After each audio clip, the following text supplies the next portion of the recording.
दोस्तों नमस्कार। 4 PM news network पर आप सभी का बहुत बहुत स्वागत है। मैं हूं आपका दोस्त मयूर जानी। वैसे तो ये 2 बजे आप जो लाइव देखते हैं प्रोफेसर अखिल स्वामी जी के साथ, वो निधि जो है वो कंडक्ट करती है, लेकिन आज ये जिम्मा हमको मिला है तो हम आपकी सेवा में प्रस्तुत हैं और बात करेंगे आज अखिल स्वामी साहब से। बात का जो मुद्दा है मैं उनको अपने साथ जोड़े दूं पहले, ताकि फिर जो है बातचीत का सिलसिला शुरू हो जाए। स्वामी जी बहुत बहुत स्वागत आपका 4 PM पर। बात आज हम जो करने वाले हैं, दर्शकों से मैं ये कहना चाहता हूँ वो ये है कि देखिए, चुनाव हो गए, लोकसभा का सत्र चल रहा है, वही जो है वो जो स्पीकर थे वही फिर से स्पीकर हैं, वही प्रधानमंत्री जो थे वो फिर से प्रधानमंत्री हैं, राष्ट्रपति तो वैसे वही हैं, उनकी टर्म तो अभी चल रही है। पर जो जनाधार है वो काफी हद तक जो है कमजोर हो चुका है सत्ता में बैठे हुए लोगों का। और वो जनाधार कमजोर हुआ है, वो पूरा देश जानता है, पूरा देश मानता है, दुनिया भी जानती और मानती है। लेकिन प्रधानमंत्री, स्पीकर और उनके जितने भी चेले चपाटे हैं, उनको ये मानने का मन नहीं कर रहा है। तो वो चीज जो है अब हमको नजर आ रही है कि वो जो जनता ने एक भरोसा, एक विश्वास, एक समर्थन इंडिया गठबंधन को दिया, उसके चलते, और वो इंडिया गठबंधन ने जो एक चीज पकड़ी थी चुनाव से पहले कि संविधान को बचाना है वरना ये लोग खत्म कर देंगे, और उन्होंने चुनाव के बाद भी इस चीज को छोड़ा नहीं। अब अभी जो है, अभी भी सत्र में, संसद का सत्र जो चल रहा है, उसमें वो स्वामी जी संविधान जो है इनको बड़ा परेशान कर रहा है। राहुल गांधी संविधान का नाम लेते हैं, या तो शशि थरूर संविधान का नाम लेते हैं, या तो समझ लीजिए कि अब तो बिरला जी का स्वागत ही जय संविधान के नारे से हो रहा है। प्रधानमंत्री के चेहरे पे अगर आप भाव भंगिमाएं देखें तो जब संविधान की बात होती है तो जैसे कड़वी दवाई कोई ले ली हो, ऐसा दृश्य देखने को मिलता है। तो क्या आपको लगता है कि वैसे ये भारतीय जनता पार्टी ने हमेशा जो है बिलो द बेल्ट पॉलिटिक्स की है, ये बिलो द बेल्ट पॉलिटिक्स तो नहीं है, ये तो संविधान की बात है। लेकिन क्या ये लगता है कि ये इतने परेशान इस नारे से, क्योंकि बिरला साहब ने टोक दिया ना, जब शशि थरूर के बाद वो दीपेंद्र हुड्डा को उन्होंने जो है थोड़ा हड़काने की कोशिश की कि संविधान के नाम पे तो है सब कुछ। तो संविधान का नारा सुन के इतनी तकलीफ क्यों होती है स्वामी जी? संविधान के नाम पर तो है सब कुछ। देखिए मयूर जी, एक पहला निवेदन मैं आपसे ये करना चाहता हूं कि 4 PM के जितने भी आपके फ्रेम्स हैं, इसके पीछे एक जय संविधान की एक पुस्तिका लगा दीजिए। मैं भी जय संविधान की एक पुस्तिका लगाऊंगा, क्योंकि हमारे देश का संविधान जो है वो हमारे लिए सर्वोपरि है, और जो भी देश के संविधान के खिलाफ कुछ बोलेगा वो बिल्कुल देशद्रोही है और टुकड़े टुकड़े गैंग है और देश के खिलाफ है। और आज से मैंने एक और निर्णय लिया है, मैं जब भी कोई डिबेट में आऊंगा तो सबसे पहले मेरा जो संबोधन होगा, आप लोग चाहे प्रणाम करेंगे या नमस्कार करेंगे, मैं जय संविधान करूंगा और जय भीम कहूंगा। ये बाबा साहब भीमराव अंबेडकर का अपमान लोग कर रहे हैं, चाहे वो ओम बिरला साहब हो। बल्कि ओम बिरला साहब के साथ तो एक प्रस्ताव लाया जाना चाहिए जिसको भारतीय जनता पार्टी का भी समर्थन प्राप्त होना चाहिए, और इनको स्पीकर के पद से उतार देना चाहिए। ये देश के संविधान की कसम खाने वालों का अपमान कैसे कर सकते हैं, उसमें टिप्पणी कैसे कर सकते हैं? और उसमें अगर हुड्डा जी, दीपेंद्र हुड्डा अगर उसमें हस्तक्षेप कर रहे हैं कि साहब इस प्रकार से आपको जय संविधान कहने पे नहीं बोलना चाहिए था, आपको बोलना चाहिए था जब जब जय हिंदू राष्ट्र लोग कह रहे थे, जब जय फिलिस्तीन कह रहे थे, उस समय तो आप चुप रहे, आपके मुंह में दही जम गई। और जय संविधान कहने पे आपने टोक दिया। जय संविधान कहने पे कौन हमारे को टोक सकता है? हमारे लिए सर्वोपरि है संविधान। और ये जो बात पहले कही जा रही थी इलेक्शन के पहले, ये लोग 400 सीटें लाएंगे, संविधान को बदल देंगे, स्पीकर साहब के हर एक्शन से पता चल रहा है ये लोग संविधान बदलने की मंशा रखते हैं। तो इसके पहले कि संविधान को बदलें, स्पीकर साहब को बदल देना चाहिए। तो ये सारी जो इन लोगों की प्रक्रिया है और जिस प्रकार की इनकी भाव भंगिमाएं हैं, वहां वो कह रहे हैं अपने जो वाइस प्रेसिडेंट ऑफ इंडिया मुहिम है, वो जो है खड़गे साहब का अपमान कर रहे हैं, लीडर अपोजिशन का अपमान कर रहे हैं। यहाँ पे लोकसभा के अंदर लीडर अपोजिशन है राहुल गांधी, अब कोई सिंपल मेंबर ऑफ पार्लियामेंट तो है नहीं, उनकी सीट छीन लेंगे, उनका मकान खाली करा लेंगे, और उसके बाद जो है उनकी गाड़ियां छीन लेंगे, उनको परेशान करेंगे, उन्हें बदनाम करेंगे। आज वो लीडर अपोजिशन है, आज हिंदुस्तान की 40% जनता को रिप्रेजेंट करते हैं, और वो वायनाड से भी और रायबरेली से भी 2.5 लाख वोट से जीते हैं। महाराव आप तो 1.5 लाख वोट से जीते हैं, और स्पीकर साहब आप तो 50,000 वोट से जीते हैं। तो जब इस तरह से देश के लोकतंत्र को और संविधान को हिलाने का प्रयास होगा, देश का हर वर्ग, हर समाज, चाहे हिंदू हो, मुसलमान हो, सिख हो, ईसाई हो, सवर्ण हो, बैकवर्ड हो, हम लोग जो है संविधान को बदलने के लिए दृढ़ प्रतिज्ञ हैं। और जिस प्रकार से स्पीकर महोदय ये अपना 3 दिन के अंदर अपना चरित्र दिखा रहे हैं, कृपा करके इसको बदल लें और हमारे देश के महामहिम को देश के राष्ट्रपति के मुंह से ऐसी बातें न कहलाएं, क्योंकि वो सर्वोच्च पद पे हैं, हम उनका बहुत सम्मान करते हैं, हमारी देश की मान सम्मान है वो, लेकिन उनसे मत कहलाइए। पहले भी पेपर लीक होते थे, अभी भी होते हैं। इसका मतलब पहले पेपर लीक होते थे, अभी भी होते हैं, तो होते रहेंगे। मर्डर होते तो मर्डर होते रहेंगे। किस तरह की बातें राष्ट्रपति महोदय के मुंह से इन्होंने, सरकार ने कहला दी। ये तो बात आपकी बिल्कुल सही है, लेकिन अगर दर्शकों के लिए जो है, अगर इस बात को थोड़ा आप और जो है खोल के बताएं। अब चाहे संविधान की जयकारा बुलाना, तो उसमें तो ये इससे बढ़िया तो कुछ हो ही नहीं सकता। जैसे आप भी कह रहे हैं, मैं भी कह रहा हूं, हमारे दर्शक के मैं बहुत सारी अभी कमेंट देख रहा हूं, वो सब भी यही कह रहे हैं। हालांकि कुछ दर्शकों ने तो अभी ये लिखा हुआ है कि भाई हम ही जो है, हम भी स्वामी जी की तरह, मतलब अभी आप जो शुरुआत करेंगे तो जय संविधान से करेंगे, तो अच्छी बात है। तो अगर ये कोई मतलब गर्व लेने की बात है, अगर संविधान को हर पल हम याद करें, हमारी जिम्मेदारी और हमारे जो अधिकार सबकी बात करें, संविधान जो है वो हर चीज सिखाता है। तो मेरा सवाल ये है कि इनको इतनी चीड़ क्यों है, क्यों तकलीफ होती है इतनी, ये चिढ़ जाते हैं बच्चों की तरह। ये चिढ़ते इसलिए हैं, संविधान के खिलाफ है, ये मनुवाद लाना चाहते हैं देश के अंदर। और मयूर जी देखिए, मैं स्पष्ट बता रहा हूं, मैं ऐसा नहीं है, मैं ब्राह्मण हूं, सवर्ण हूं, लेकिन इसके बावजूद मैं हिंदुस्तान के अंदर मनुवाद चाहता हूं। हिंदुस्तान को तोड़ देगा मनुवाद। ये हजारों साल पहले जो सवर्णों ने दलितों और बैकवर्ड्स पे अत्याचार किया है, उन पे अनाचार किया है, उनको आगे नहीं बढ़ने दिया गया है। ये पेपर लीक जो है एक प्रकार से बैकवर्ड और ओबीसी और शेड्यूल कास्ट शेड्यूल ट्राइब के खिलाफ एक षड्यंत्र है। मैं आरोप लगा रहा हूं, ये षड्यंत्र है। पैसे वालों को पेपर बेच बेच के इन्होंने, उनको तो आप डॉक्टर बना देंगे, गलत ऑपरेशन करेंगे, हार्ट का ऑपरेशन करेंगे और खोल देंगे किडनी। ये इस प्रकार के डॉक्टर देश के अंदर बनेंगे। वही जेई के अंदर होगा। आईएएस पता चला, अब तो आईएएस भी ऐसे बन जाया करेंगे कि आरएसएस के शाखा प्रमुख जो है वो आईएएस बन जाएंगे। अरे देश के हमारे ओबीसी और बैकवर्ड जितनी जल्दी ये बात को समझ जाएं, ये मनुवाद को स्थापित करने का देश के अंदर एक इनडायरेक्ट षड्यंत्र है। और इसलिए हम सब लोगों को, हम देखिए, हमें ना कांग्रेस से मतलब है ना बीजेपी से मतलब, हमें केवल भारत माता से मतलब है, हमें देश से मतलब है। हमारे देश के लिए, भारतवर्ष के लिए केवल एक झंडा है, तिरंगा। हरा, नीला, पीला, लाल, गुलाबी झंडा अपने घरों के ऊपर मत लगाइए। आपके लिए केवल एक झंडा है, वो है तिरंगा। और तिरंगे के ऊपर कोई झंडा नहीं होगा, चाहे भगवा हो, चाहे हरा हो या नीला हो। और दूसरी बात, हमारी अपनी अपनी पुस्तिकाएं हैं, हमारी अपनी अपने धर्म ग्रंथ हैं, भगवत गीता है, कुरान है, बाइबल है, गुरु ग्रंथ साहब है। लेकिन सबसे श्रेष्ठ अगर हमारे देश के लिए, ये अपने अपने धर्म के लिए श्रेष्ठ है, भगवत गीता हिंदुओं के लिए है, और जो अपने बाइबल है वो क्रिश्चियंस के लिए है। लेकिन देश के लिए, हिंदुस्तानियों के लिए अगर सबसे ऊपर कोई चीज है तो वह है संविधान।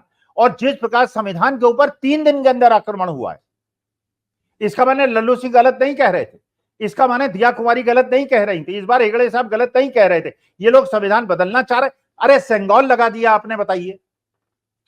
और जब सेंगोल की यात्रा निकल रही, सबसे आगे आदमी जो था वो ऐसा लग रहा था कोई राजा का मंत्री हो या उनका कोई प्यादा हो। अरे ये हिंदुस्तान है, ये लोकतंत्र से चलता है। इस हिंदुस्तान के अंदर आगे चलेगा तो कोई आदिवासी चलेगा, कोई दलित चलेगा, कोई पिछड़ा चलेगा, कोई रिक्शे वाला चलेगा, कोई सब्जी बेचने वाला चलेगा, देश का गरीब चलेगा, देश का पिछड़ा चलेगा। ये जो राजसी छाट बूचा में दंड, लोकतंत्र के अंदर दंड का कोई स्थान नहीं होता। हिंदुस्तान के अंदर संविधान के अलावा कुछ नहीं चलेगा और तिरंगे के अलावा कुछ नहीं चलेगा। ओम बिरला साहब जिस प्रकार से जब राष्ट्रगान चल रहा था, पैदल चलते हुए आए थे, राष्ट्रद्रोह का मुकदमा उनके ऊपर चलना चाहिए। अब ये इनको पता ही नहीं है कि इस तरह इस समय जब राष्ट्रगान चलता हो तो नहीं, आप जहां है वहां आपको स्थिर खड़ा हो जाना है। आप बैठे भी नहीं रह सकते, चल भी नहीं सकते। You have to be there steady to to to you know salute and to give respect. वो चल रहे हैं, वो पीछे से आके चल रहे हैं तो क्या करेंगे उसके बारे में। लेकिन बात सही है आपकी, ये बात सही है। पर आज साथ इसके साथ साथ अब आप तो दिल्ली और आप गुड़गांव में रहते हैं। पानी का हाल क्या है आपके आसपास? पीने का पानी का और जो भरा हुआ पानी है, आपके पास, आपके आसपास क्या सीन है पूरा? अरे ये तो चलिए गुड़गांव और दिल्ली की आप बात कर रहे हैं महाराज, जो हमारे इष्ट हैं भगवान श्री राम। वहां मैं आ रहा था, मैं वहां आ रहा था, मैंने कहा पहले अरे आपका हाल पूछो। जब भैया भगवान श्री राम की नगरी के अंदर जो इन्होंने 1500 करोड़ पता नहीं हजारों करोड़ों के रास्ते बनाए, उनमें गड्ढे हो गए हैं। भगवान तो श्री राम बताइए। का मंदिर क्यों रहा है? ये इतने भ्रष्ट लोग हैं, इन्होंने भगवान श्री राम की जमीन में भी घोटाला कर दिया और भगवान श्री राम के मंदिर में बनाने में भी घोटाला कर दिया। ये हर जगह। अरे भैया हमसे घोटाला तो तुम करते ही हो, हमसे जीएसटी लेते हो, हमसे टोल टैक्स लेते हो, हमसे इनकम टैक्स लेते हो, हमसे सारे, अरे हमसे तो तुम धोखाधड़ी करते हो, पता है हमें। तो भगवान श्री राम से भी धोखाधड़ी कर दी तुमने, मैया सीता से भी धोखाधड़ी कर दी। मैया सीता को श्री राम से अलग कर दिया, जय श्री राम का नारा लगाते हैं। अरे कौन सनातनी है जो भगवान श्री राम का अकेले नारा लगाएगा? आप बताइए मयूर जी, मेरे घर में अगर आप कार्ड भेजें और निमंत्रण भेजें और केवल लिखें श्री अखिल स्वामी, मैं आऊंगा क्या? और लिखना पड़ेगा आपको, ये हमारे सनातन परंपरा है, श्रीमती और श्री अखिल स्वामी। और मैया सीता के बिना जय श्री राम का नारा लगाते हैं। और जय श्री राम का जो मंदिर है उसके अंदर इन्होंने धोखाधड़ी कर दी, वहां फर्जीगिरी कर दी। शंकराचार्य ने श्राप दिया था, उसका फल भुगत रहे हैं। अरे पानी तो महाराज, यहाँ एयरपोर्ट की छतें गिर रही हैं कारों के ऊपर, और जिनका 4 महीने पहले इनॉग्रेशन हुआ है। आपको बता दे, देखिए ये गिरने की जब बात हो और गुजरात इसमें पीछे रह जाए, ये हो नहीं सकता। हमारे राजकोट में नहीं, गिरने में तो गुजरात सबसे आगे है। हम लोग बहुत गिरते हैं, सुनिए। अभी अभी खबर आई है कुछ आधा घंटा पहले, हमारा ये एक इंटरनेशनल एयरपोर्ट बना है बड़ा, राजकोट से चोटिला, चोटिला से आप राजकोट से चोटिला जाए या चोटिला से राजकोट आए तो वहां पे एक बहुत बड़ा एक इंटरनेशनल एयरपोर्ट बनाया साहब ने, जिसका नाम है हिरासर इंटरनेशनल एयरपोर्ट। मैं कोशिश भी करूं, मैं दिखा भी दूं, आप देखेंगे तो आप खुश हो जाएंगे कि क्या गिरा है, पूरा अद्भुत गिरा है। तो वो एयरपोर्ट का जो पूरा लगता है ना, वो ड्रॉप और पिकअप के लिए जो बना होता है मामला, उस पर कैनोपी लगा होता है, वो भी जो है वो गिर गया। मैं कहा कि दिल्ली गिरे, अगर जबलपुर गिरता है और राजकोट या गुजरात में कुछ ना गिरे, कैसे हो सकता है? तो गिरा महाराज, तो गिरा तो धड़ाम से गिरा। और अच्छा, वहां उस एयरपोर्ट के तो बहुत सारे और भी प्रॉब्लम्स हैं। वहां तो कभी भी ये बताया जाता है, बहुत सारे लोग फरियाद करते हैं कि एयरपोर्ट पर गायें चली आती हैं। गाय माता है, अब कहीं भी चली जाए काम मना कर सकते हैं, तो गाय आ जाती हैं।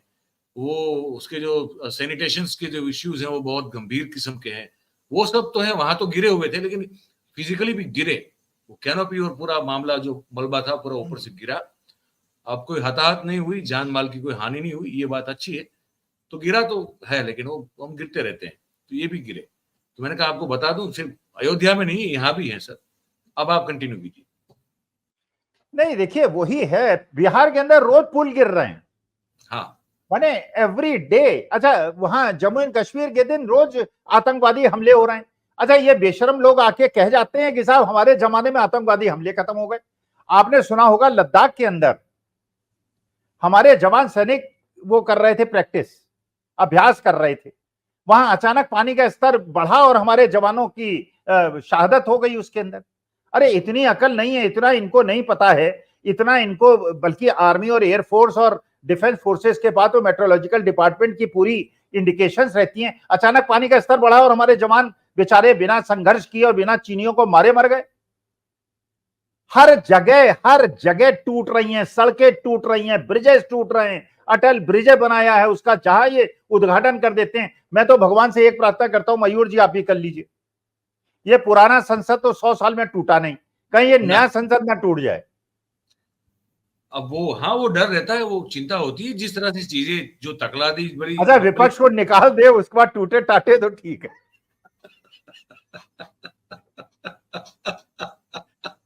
अरे अरे भाई, हाँ, मुगल बादशाहों के 300 साल पुराने स्तंभ लगे हैं, स्तूप लगे हैं, उनमें एक बूंद नहीं चुई है। और यहाँ 6 महीने पहले भगवान श्री राम का भव्य मंदिर बना है, हम लोगों ने हजारों करोड़ों रुपए पे दिया है, और उसके अंदर छत चू रही है।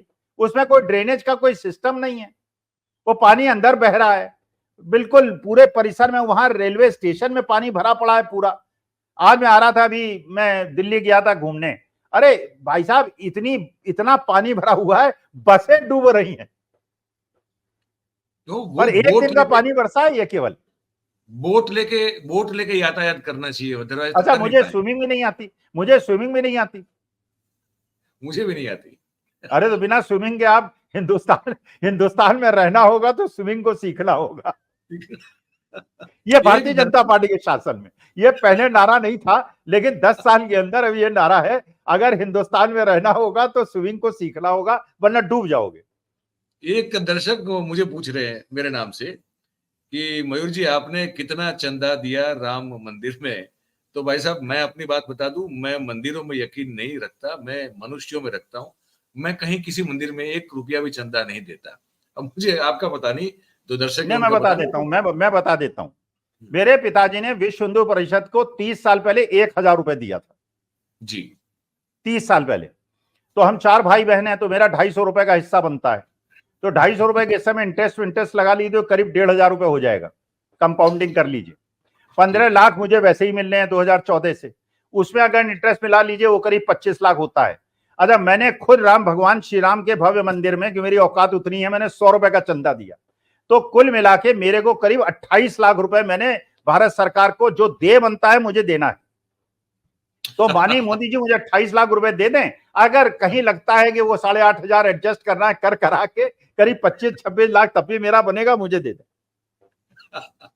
क्योंकि मैं ये सब सवाल होते तो ये बताना जरूरी होता है। स्वामी जी भी जो है जन्म से ब्राह्मण है, मैं भी जन्म से ब्राह्मण हूं, लेकिन मैं इस बात में यकीन रखता हूं कि अगर मेरे पास कुछ पैसा पड़ा है जो कि स्पेयर में है, जो जिसका मुझे उपयोग नहीं है, तो मैं कोशिश करूंगा किसी के काम आ जाए। वो कोई बच्चा अगर पढ़ ले, या तो उसकी किताबें आ जाएं, या किसी को खाना बना मिल जाए, अगर मेरी औकात जितनी हो उतना।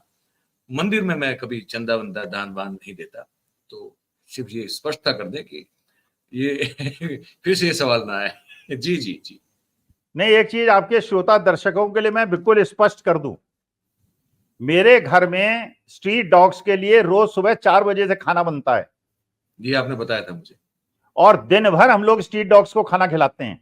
मेरे घर में अगर कोई आके टेस्ट भी करना चाहे, करीब 50 तोते, पैरट्स, हम लोग दिन में कम से कम 15 बार 15-15, 20-20 पार्ले जी के बिस्किट लगाते हैं। कौवे हमारे यहाँ खाना खाने आते हैं। जिन चिड़ियों को बच्चे देने होते हैं, अंडे देने होते हैं, हमारे पीछे पेड़ लगे हैं उसके अंदर देने आते हैं। लेकिन सवाल यह है, मुझे ये नहीं पता था, मेरे पिताजी को नहीं पता था, जब 1,000 रुपए का दान दिया था, ये भ्रष्ट लोग उनका पैसा खा जाएंगे। और मैंने 100 रुपए दिए थे तो मुझे नहीं पता था ये भ्रष्ट लोग पैसा खा जाएंगे। अरे मैं 1 रुपए ना देता। मैंने तो सोच के दिया था कि भगवान श्री राम का मंदिर बन रहा है भाई, चलिए मैया सीता को भी स्थान मिलेगा, वहां बजरंग बली को भी स्थान मिलेगा। और वरना मैया सीता है ना बजरंग बली है, वो भी बाल रूप में भगवान श्री राम को ले आए। अरे एक बार जो आदमी बड़ा हो गया वो छोटा कैसे हो जाएगा? नहीं, वो अगर बड़ा, देखिए छोटा नहीं होता तो वो उंगली पकड़ के चलते हुए वाला जो एक वो जो ग्राफिक है वो नहीं बन सकता था ना स्वामी जी। अरे यार तो आप मयूर जी आप बताओ यार, आप बताइए, सनातनी हैं, हिंदू हैं, अरे भगवान श्री राम से बड़ा कद किसी का हो सकता है क्या? वो महापुरुष का है, अवतारी पुरुष का आपने अरे बना अब दिया। बताइए, तिरंगे से ऊपर कोई नहीं हो सकता, संविधान से ऊपर कोई नहीं हो सकता, भगवान श्री राम से बड़ा कोई नहीं हो सकता, या मोदी जी भगवान श्री राम से बड़े हो गए?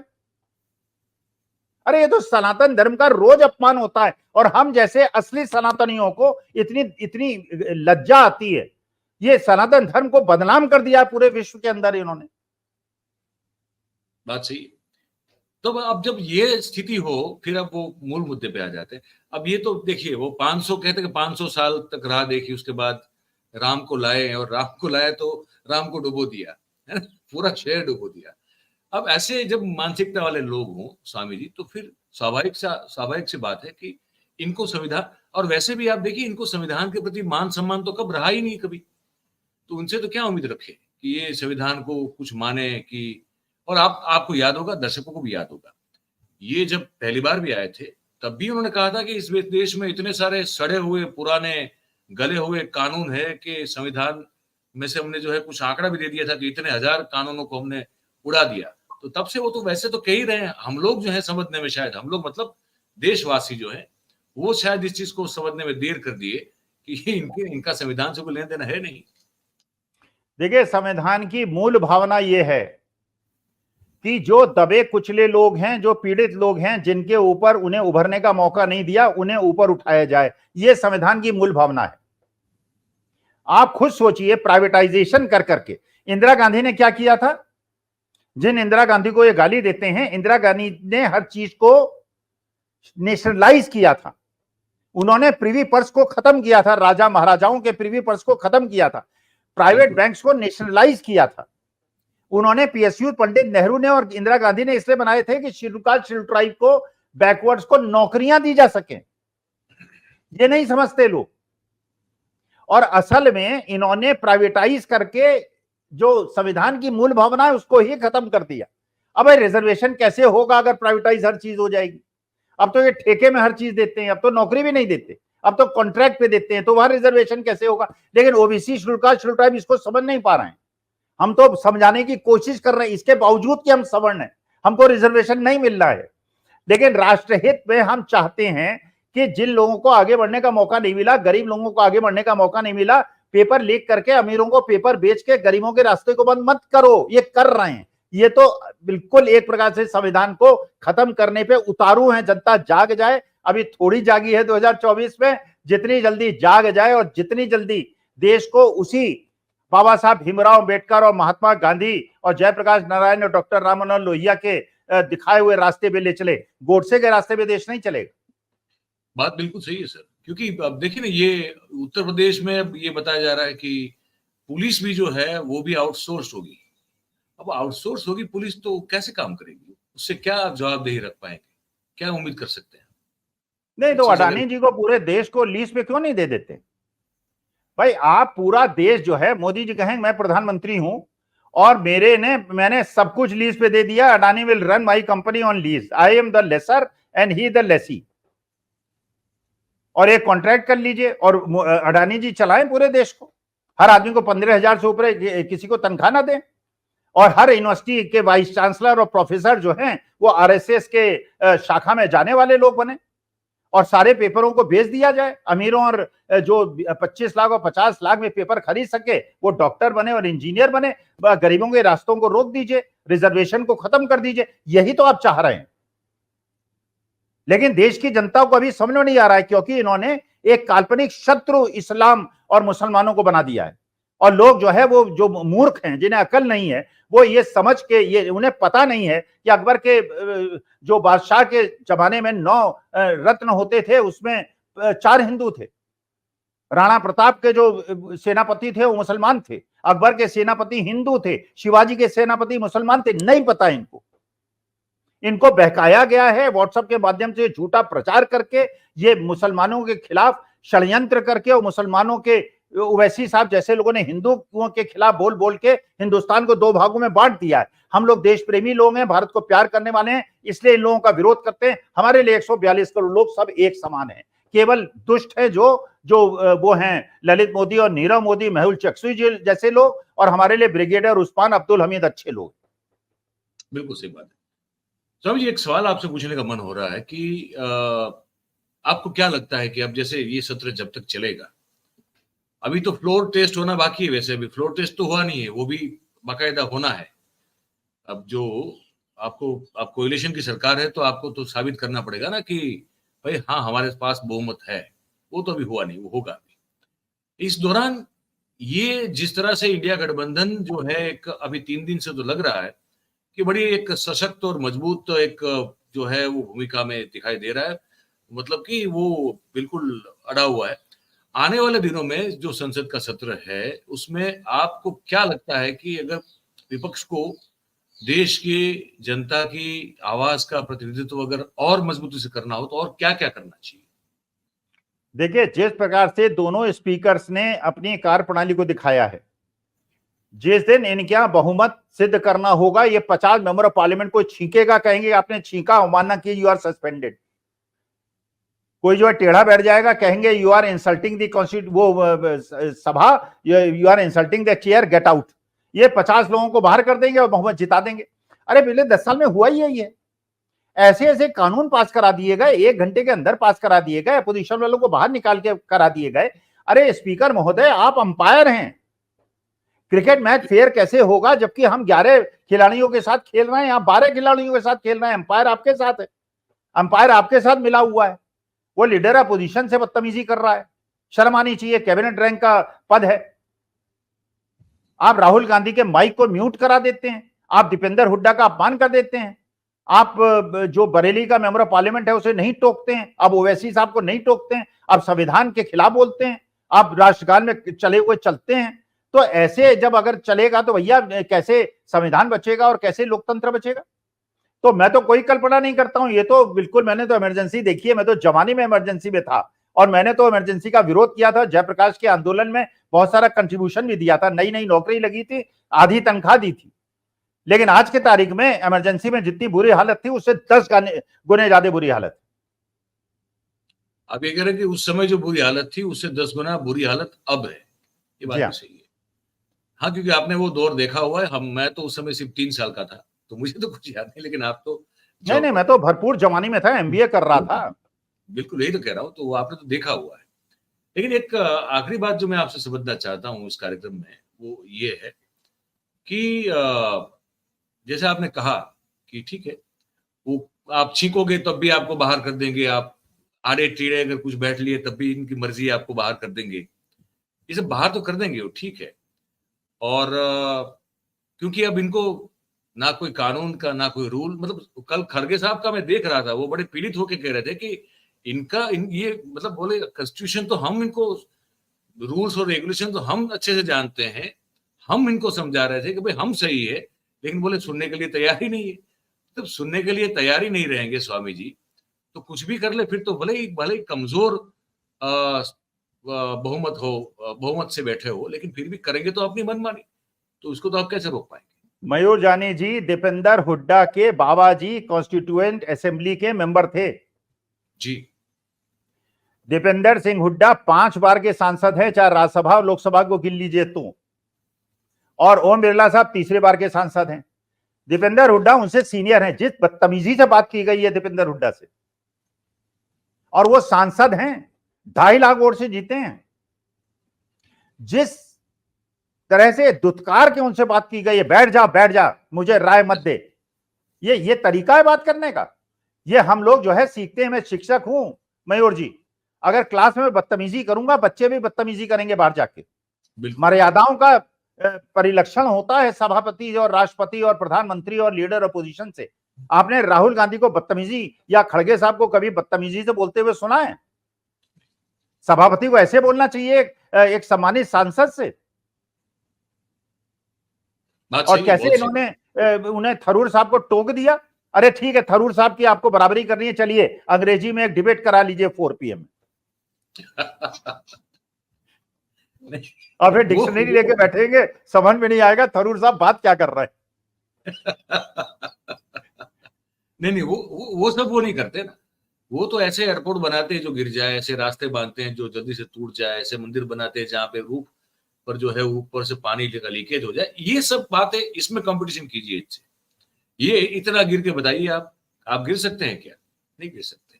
ये इनकी एक्सपर्टीज है। नहीं, देखिए इस बार उत्तर प्रदेश वालों ने तो अपनी जाबाजी दिखा दी। आप भी ओरिजिनली बनारस के हैं, तो आपके भी रग में उत्तर प्रदेश है। देखिए इस बार उत्तर प्रदेश ने अपनी वीरता दिखा दी है। हम चंद्रशेखर आजाद के शहर के लोग हैं, हम राम प्रसाद बिस्मिल के शहर के लोग हैं, अशफाक उल्लाह खां के शहर के हमारा उत्तर प्रदेश है। हम लोग वीर संतानें हैं। तो उत्तर प्रदेश ने, महाराष्ट्र ने और हरियाणा ने, ये 3, और राजस्थान ने, ये 4 स्टेट ने दिखाया रणबांकुरे हैं हम लोग। आपने भी दिखा दिया, एक सांसद आपने जिता दी हैं और उनको मैं प्रणाम करता हूं। मैंने उनके बारे में पढ़ा, उनके बारे में सुना, क्राउड फंडिंग करके वो जीती हैं। अगली बार 10 जिताइएगा कम से कम। बिल्कुल बिल्कुल बिल्कुल। चलिए सर, यही समाप्त करते हैं आज इस चर्चा को। बहुत ही मुझे बड़ा आनंद आया और मुझे लगता है दर्शक भी बहुत, काफी सारे कमेंट्स है। सबका बहुत बहुत धन्यवाद करेंगे। आपका धन्यवाद करेंगे सर, आपने वक्त निकाला है, बात की। कल ऐसे ही मिलते हैं। बहुत बहुत धन्यवाद सर, बहुत बहुत धन्यवाद। तो दोस्तों, ये बातचीत हमने की, आपने सुनी। अब इस पर जो है आपकी क्या राय या टिप्पणी बनती है, आप लिख के हमको जरूर से बताइए। और अगर आपको बात पसंद आई हो तो फिर इस वीडियो को लाइक करें, इसकी लिंक जो है उसको शेयर करें हो सके उतना, और हमारा जो चैनल है उसको आप सब्सक्राइब करें। हमारे और रीजनल चैनल है उनको भी सब्सक्राइब करें, वहां पे आपको खबरें मिलती रहेंगी। और ज्वाइन वाला बटन दबाएंगे तो आपका छोटा मोटा भी आर्थिक अनुदान जो है वो हमारे लिए बहुत ही उत्साह का, प्रेरणा का कारण बनेगा, बलशाली हमारे लिए रहेगा। बहुत बहुत धन्यवाद करेंगे आप सभी के लिए इस कार्यक्रम में हमारे साथ जुड़ने के लिए। Thank you very much. नमस्कार।